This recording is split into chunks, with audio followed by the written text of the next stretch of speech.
So I was going to talk about something completely different than what I'm going to talk about right now. I'm pivoting, and Mike, it is your fault. It is totally your fault. Mike called in the last segment about this Alex Garland movie coming out early next year called Civil War. Wasn't even going to talk about it. Now it's all Mike's fault. Here I go. I want to play you some audio. I can still use this audio. This is from a Illinois STEM school. Students at this school, it's a high school in Illinois, they held a protest. It's a very nice-looking high school. Clearly, a lot of money went into this building. You're not going to be able to understand a lot of it, so I'm going to talk over it, but you need to listen to this. Do you see our pain? Do you see our pain? Do you see our pain? They're chanting. Then do something. Just do something. Why am I standing in the lunch line? Why am I suspended by teachers? Why are our preferred names not used? Why are our pronouns not used? Pronouns not used. Why are our pronouns not used? Why do we accept uneducated people to Why do work here? we hire uneducated people?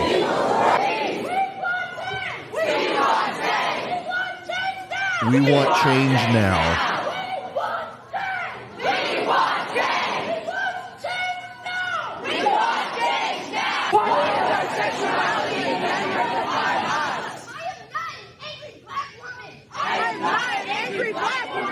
I am not an angry black woman. They also go down that silence is violence. Silence. These are high school students. Every single one of them should be turned over someone's knee and spanked. Spoiled brats who have been not educated but indoctrinated. Those of you worried about the anti-Semitism on college campuses, you should be getting a list of every student who goes to this STEM school and make sure you go ahead and block their hiring now, even before they get into college. It's a diverse group of spoiled brats chanting that their teachers are dumb and uneducated for not using their pronouns.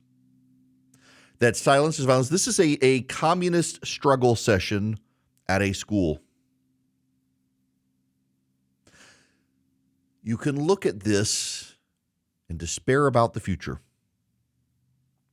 You can look at this and hear about this movie coming out about the Civil War and wonder how can we peacefully coexist with these people. And this is by design. You can't peacefully coexist with these people. And so there are a lot of people who want a great national divorce. There are people like the serious Christian nationalists think that we need to destabilize the country, rebuild it in God's image or some such. There are people on both sides of this fight who explicitly in their thinking, ideology, practice, and advance of public policy want to destabilize society to provoke a disintegration so that they can rebuild it in their own image. Let's be very clear here. We're dealing with a small number of people on both sides, but they're vocal and their numbers are growing.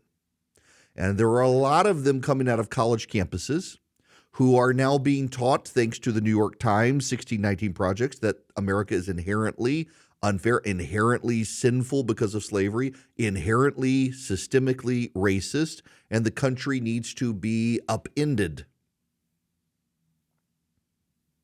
There are people on the right who believe the nation is trending towards paganism, that it really is a Christian nation, or it should be, and that we need to upend the country. We need to militarize the church, and the church needs to take over and impose its will on the country for the good of society, because Christ is the way, his policies and virtues are the best way, and they should be imposed on others. Do you know what none of these people on any of these sides have any contemplation of?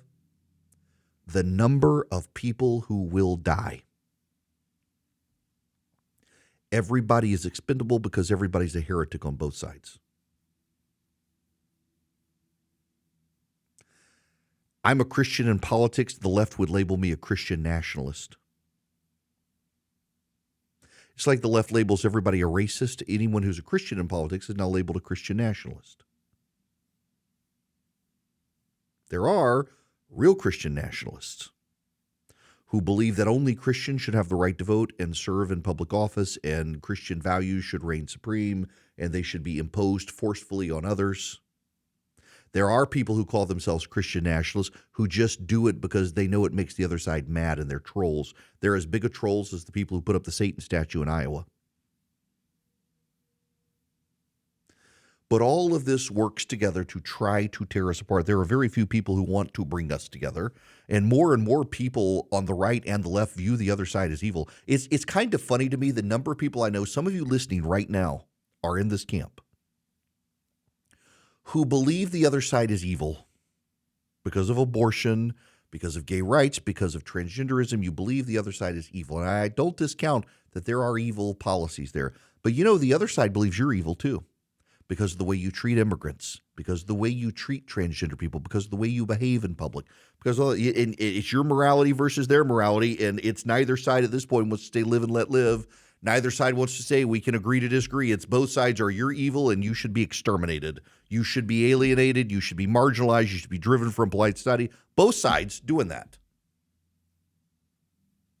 And while my sympathies lie in the right and in Christendom, and I do think transgenderism is a discombobulated, twisted perversion of science and is inherently rooted in a level of evil against the truth, and I do agree abortion is an evil, I also recognize I live in a country where I must steward it and persuade people to my side. I can't forcibly pull them to my side. And there are a lot of people on my side who now just want to force their way onto everything and no longer persuade.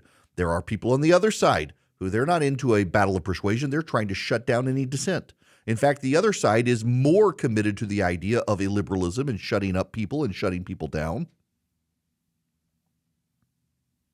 And both sides are really kind of wanting a civil war.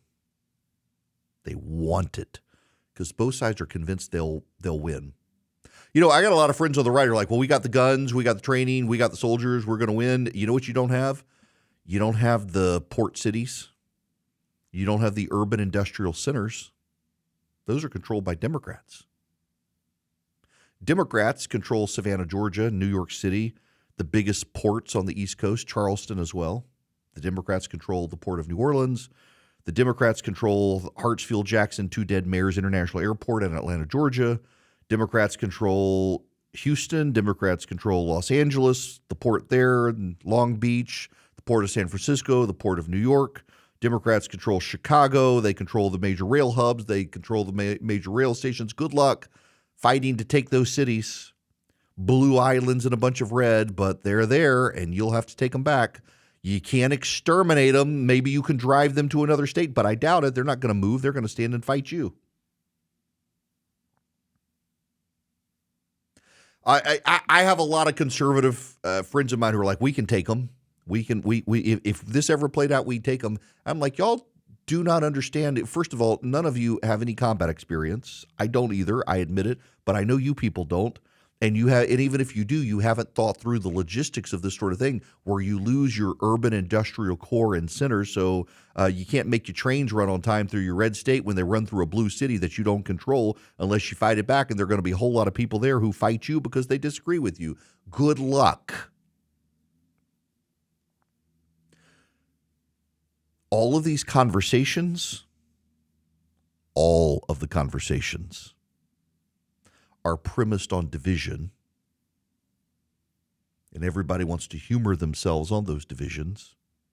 Maybe we should spend a whole lot more time talking about what puts us together. I'll tell you what puts us together. It's actually easier than the division. Our founders were far wiser than us. Now, you have to get past the nonsense that they were terribly bigoted racists. You have to get through that, and it's the left that's using those divisions there to attack the country. Our founders had this idea of federalism because, when our country was founded, there were a lot of divisions then. Maryland was Catholic. Georgia was increasingly Protestantized away from Anglicanism towards Baptist. New England was Puritan. Pennsylvania was pretty diverse, deist.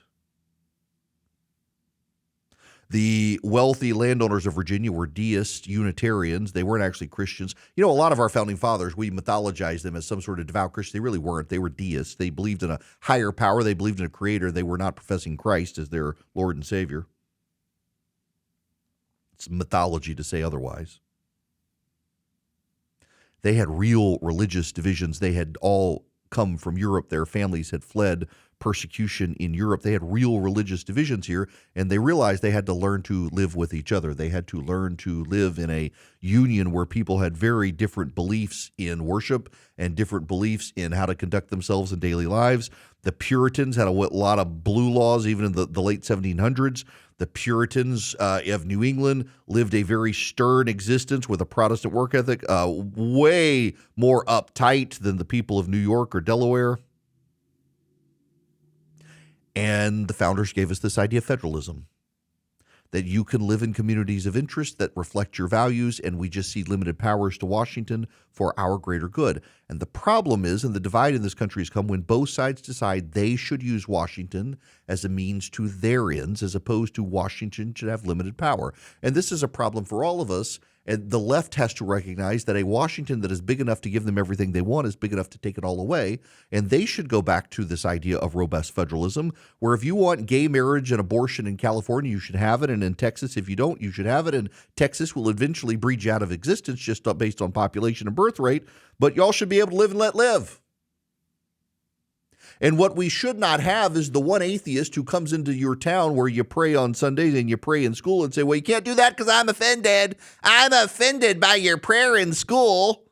No, if your community wants to have a public school where you pray, you should be allowed to do it. That's what the founders wanted. It should not be the one turd in the punch bowl who disrupts and ruins everything for everybody else. If you don't like it, go move somewhere where you have a bunch of atheists in majority who don't pray in school. That's the way we're supposed to do it in this country. But the Supreme Court screwed that up, and I'm hoping they'll get it right again and go back to the way it's supposed to be. Federalism, robust federalism is how we're supposed to live in this country. And if people won't get back to that, if people won't recognize that's what we're supposed to do, you are going to split up this country. And a lot of people are going to die in the process. And those on both sides who are agitating for it, they'll just be useful pawns in their scheme to control power. And one side or the other will stand on a pile of rubble and say, I win. And what will you have won? A pile of rubble with a bunch of dead bodies under it. Or maybe we can just all figure out how to get along and move forward and re-embrace the founding ideals of federalism in this country.